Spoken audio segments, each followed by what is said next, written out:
आंखें रूप को देखते देखते थक गई, कान शब्दों को सुनते सुनते थक चुके हैं और जीवा बोलते बोलते थक चुकी है। डॉक्टर भी कहता है 3 दिन मत बोलना, गला बैठ गया है आपका, सारी इंद्रियां शिथिल हो रही है, लेकिन आपका मन जो है वो शांत नहीं हो रहा है।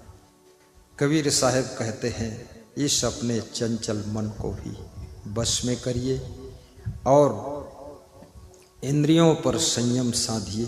धृति समो दमः शौचम कारुण्यम वाग निष्ठुरा मित्राणाम चा अनवियद्रोह सप्तयिता समिधा श्रिया। नीतिकार कहता है जिसके पास में धैर्य है, जो कभी घबराता नहीं, घर की उलझनों से भी जिसका मन डगमगाता नहीं, सामाजिक उपद्रव से भी जो डरता नहीं है, धैर्य में जो हिमालय की तरह अडिग रहता है, वह व्यक्ति, धैर्य तुम्हारा परम मित्र है। इसलिए कभी घबराया मत करो। दुख में मत घबराना पंछी, यह जग दुख का मेला है। धीरज रखो, धीरे धीरे रे मना, धीरे सब कुछ होए। माली सींचे 100 घड़ा, ऋतु आए फल होए।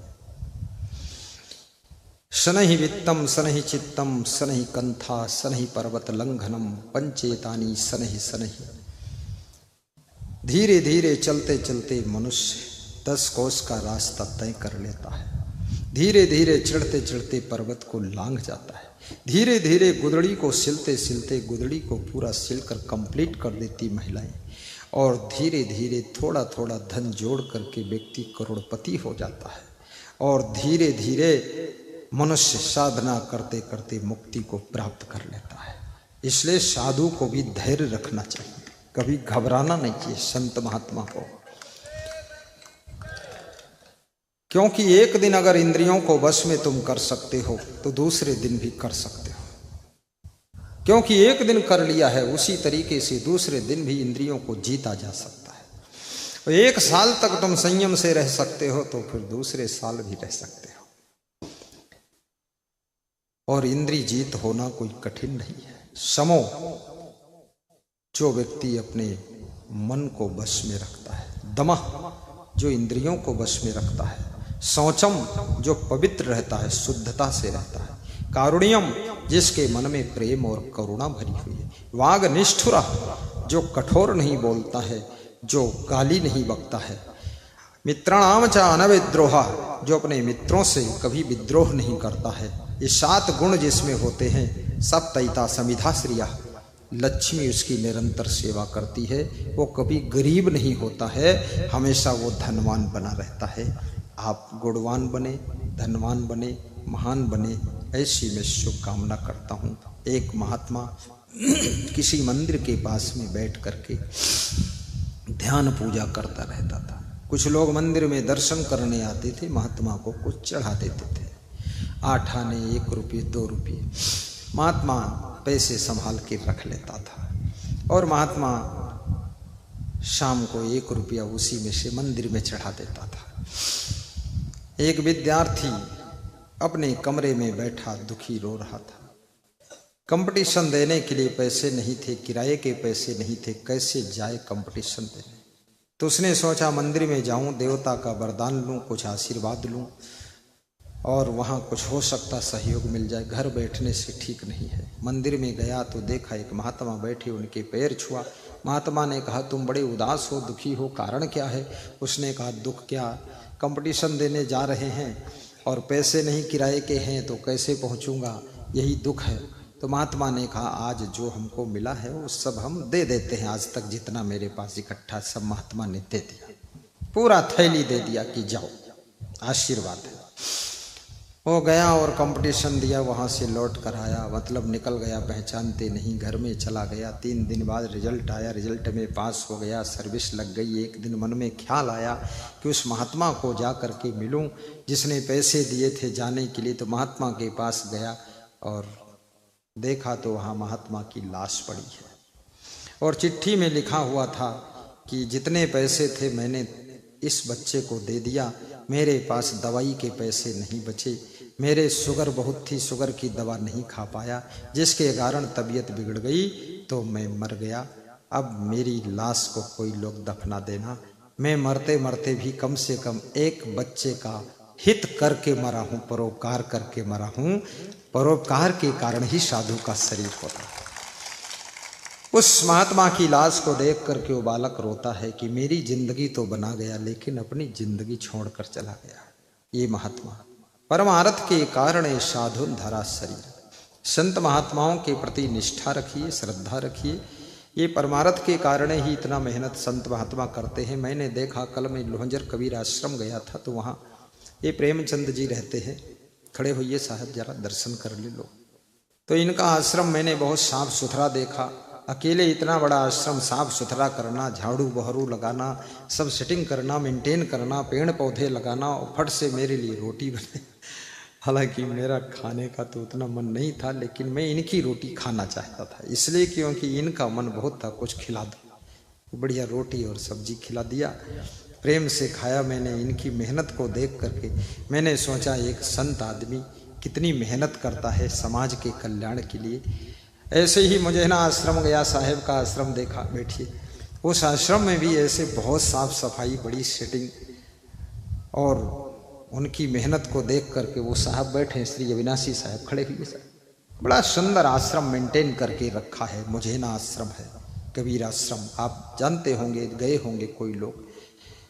साहब का स्वभाव भी अच्छा है, दौड़ दौड़ कर मेहनत भी करते हैं। बैठिए साहब। और मेरे को तो संतों से बहुत प्रेम है। साधु हमारे आत्मा, हम साधुन के जीव, हम साधुन में यो रमे ज्यों माखन में घी। क्योंकि हम खुद साधु हैं तो हमें साधु अच्छे लगते हैं। हम तो बचपन में जब नहीं साधु थे, कोई भी साधु को देखता था मैं तो मैं दौड़ जाता था, बाबा प्रणाम, बाबा, हाथ जोड़ता था, पांव छूता था। शायद वो सब संतों की कृपा से मैं भी संत बना। और संत जीवन में जितना सुख है उतना सुख कहीं नहीं। संत सुखी गुरु ज्ञान में, जहां न दुख को नाम, और ज्ञान ही करें हार नित बसें ज्ञान के धाम। तो संत महात्मा सुखी हैं, आप भी उनके पास आकर के ज्ञान को प्राप्त करके सुखी हो सकते हैं। आज दिवाली के उपलक्ष्य में संकल्प लेकर के जाना, जो भी घर में मनमुटाव, राग द्वेष हो उसको दूर कर देना, परस्पर प्रेम की गंगा बहाना, और ज्ञान का दीपक अपने भीतर जलाना। मांस मछली अंडा नशा शराब मुर्गा और ये सब बीड़ी सिगरेट गांजा चरस तंबाकू ये सब त्याग कर देना। गम खाना शुरू करना, क्रोध की आग को बुझा देना, और अपने अंदर सहनशीलता पैदा कर लेना। आपस में गम खा करके रहना, उन्नति करना, धनवान महान गुणवान चरित्रवान बन करके जिंदगी जीना। कभी गलत कर्मों में अपनी जिंदगी को मत खर्च करना। आप सबको इन्हीं शब्दों के साथ शुभ कामना करते हुए दिवाली का आशीर्वाद अपने गुरु से तुम्हारे सब के लिए मांग करके प्रदत्त करता हूँ। और जो भी भूल चूक हुई हो भंडारा में या जहाँ भी, वो सब हम लोग सब क्षमा मांगते हैं। और ज़्यादा से ज़्यादा कोशिश की गई है आपको अच्छा खिलाया जाए। कितने लोग भंडारा खा चुके हैं, ज़रा हाथ उठा करके ऊपर बता भी दे। हाथ उठाइए जो भंडारा खा लिए हैं, ठीक है। और जितने लोग नहीं खाए हैं उनकी भगवान जाने, हमको नहीं पता है कि अब भंडारा क्या होने वाला है। लेकिन जो बचे होंगे उनको मिलेगा भी, और बाकी जो खा चुके हों तो रुकने वाले नहीं, हम जानते हैं। कृपया हमारे संत जी वस्त्र वितरण पहले करें, फिर दूसरा आज्ञा होगा तब दक्षिणा वितरण होगा। वस्त्र दीजिए। लखीमपुर से पधारे हुए हमारे महान संत श्री गुरसाहिब साहब जी, इनका बहुत प्रेम हमसे है। तो हमने पूछा इनसे कि साहब अब यहाँ से कहाँ जाओगे, क्योंकि बहुत कष्ट उठा करके लखीमपुर से आए हैं। कहा रहे हैं ऑटो से आए, कहूँ बस में बैठन, कहूँ ट्रेन में बैठन, लेकिन सोचन अब उम्र ज़्यादा है, अब आखिरी बार देख ली चले सब। तो हमने सोचा अब यहाँ तक तो जैसे आए तैसे आए, हमको पता नहीं था, लेकिन यहाँ से जाने के इंतजाम कर दूँ। तो हमने पूछा साहब अब क्या इरादा आगे है, लखनऊ चलोगे? कहाँ चलोगे? बोले लखनऊ चलेंगे, वो भी आश्रम देख लेंगे लखनऊ वाला। तो उनको हम अपनी गाड़ी में ले जाएंगे लखनऊ बिठा करके, देखिए कितना अच्छा लगेगा। हम अपनी गाड़ी में भी संतों को बिठा लेते हैं, एडजस्ट कर लेते हैं। 6 लोगों को बैठने वाली गाड़ी में 10 को बिठा लेते हैं। हम खुद ही खसक खसका के थोड़े में बैठ जाते। और सबको निभाना ही बहुत बड़ी बात है। हाँ, स्वयं रसगुल्ला खाना तो बहुत आसान है, 20 रुपये खरीद लेन खा लेन। लेकिन एक रसगुल्ला में सबको थोड़ा थोड़ा बांट दिया जाए, वो बहुत बड़ी बात है। सब संत अपना कपड़ा अपनी गोद में रखेंगे, अभी इसके ऊपर दूसरा आज्ञा मिलेगी तो दक्षिणा आने वाली है। और जब तक सबको वितरण न हो जाए तब तक संत लोग उठेंगे नहीं। आइए साहब, यहाँ साहिब बंदगी।